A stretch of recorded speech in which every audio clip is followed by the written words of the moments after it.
devo fare in fretta perché sto registrando questo video prima di andare a lavorare, anche se devo essere sincero, non ne ho la benché minima voglia.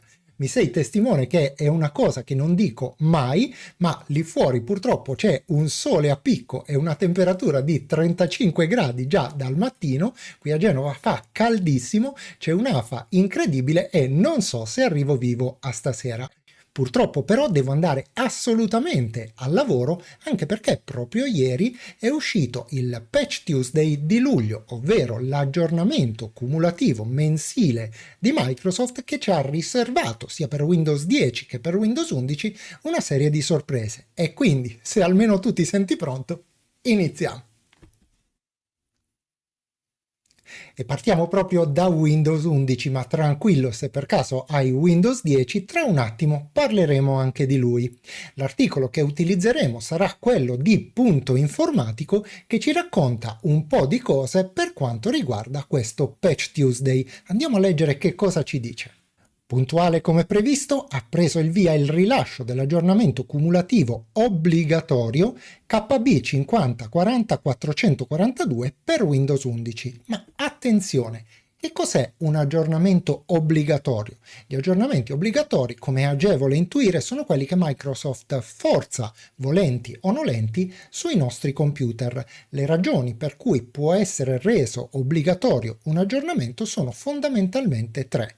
Se un qualcosa mette a rischio la sicurezza del nostro computer, se un qualcosa ne mette a rischio la stabilità, oppure se in mancanza di questo aggiornamento alcune funzionalità del computer dovessero risultare compromesse. Ed infatti le novità introdotte da questo aggiornamento sono la bellezza di 31, incluse quelle che interessano ovviamente la sicurezza, altrimenti l'aggiornamento non sarebbe obbligatorio, con la correzione di tutte quante le vulnerabilità riscontrate fino ad ora su Windows 11. La versione 23H2, quindi di Windows 11, passerà alla build 22631.3880, mentre la versione precedente, cioè la 22H2, passerà alla versione 22621.3880. Ti preannuncio che il vero fulcro di questo aggiornamento sono le patch di sicurezza, che sono davvero fondamentali. Per quanto riguarda invece le funzionalità introdotte, ti mostro immediatamente quelle più rilevanti, ma te le faccio vedere molto rapidamente perché secondo me sono di secondaria importanza. Il pulsante Mostra Desktop torna a comparire sulla barra delle applicazioni di default, sostituendo quello di Copilot ove disponibile. Ti ricordo che il pulsante Mostra Desktop è quello che trovi nell'angolo in basso a destra del tuo computer e che, se viene premuto una prima volta, mostra per l'appunto, come agevole intuire, il desktop, e se viene premuto una seconda volta torna a mostrare tutte quante le finestre che erano aperte precedentemente esattamente come erano.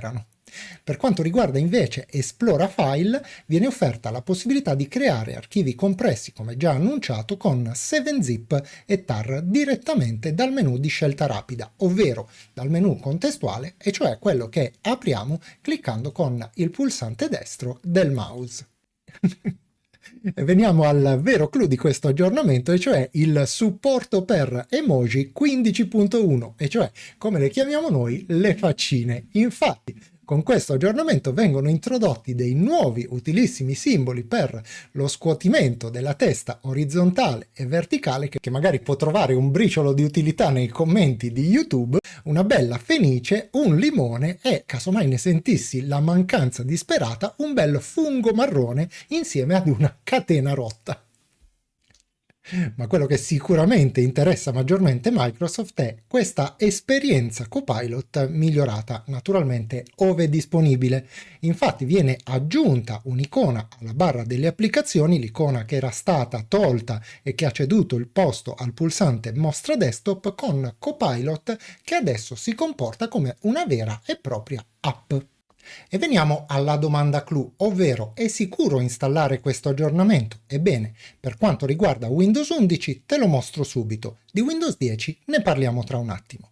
Andiamo sul pulsante Start, apriamo le impostazioni e in Windows Update ti posso mostrare che questo aggiornamento è stato regolarmente installato sul mio computer e non dà assolutamente problemi di sorta. Naturalmente non l'ho testato solo sul mio computer, ma fino ad ora circa su una trentina di PC di miei clienti che non hanno fatto una grinza in seguito all'installazione. Ma veniamo a Windows 10.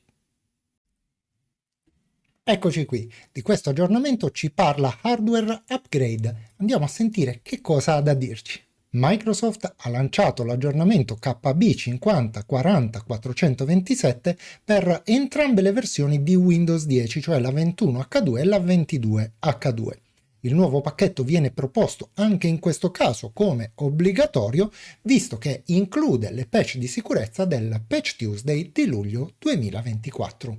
Mi dispiace molto per gli utenti di Windows 10, ma in questo caso purtroppo niente faccine. Infatti, la novità più rilevante è quella dell'evoluzione di Microsoft Copilot, esattamente come abbiamo visto per Windows 11, perché anche in questo caso la nuova versione di Copilot si comporta esattamente come un'app e quindi è una vera e propria finestra che può essere spostata e ridimensionata a nostro piacimento.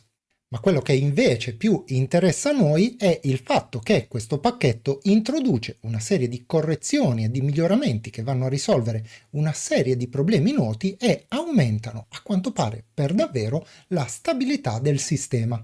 L'installazione di questo aggiornamento porta Windows 10 22H2 alla build 190.45.4651, mentre Windows 10 21H2 viene portato alla build 190.44.4651.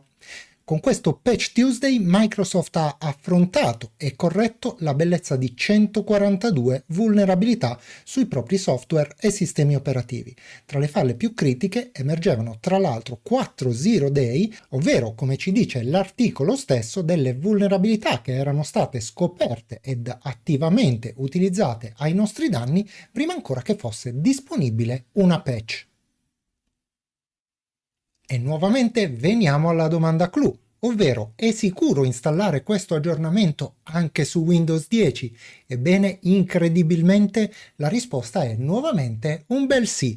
Infatti, come puoi vedere su questa macchina è stato regolarmente installato, eccolo qui, e non ha dato nessun problema.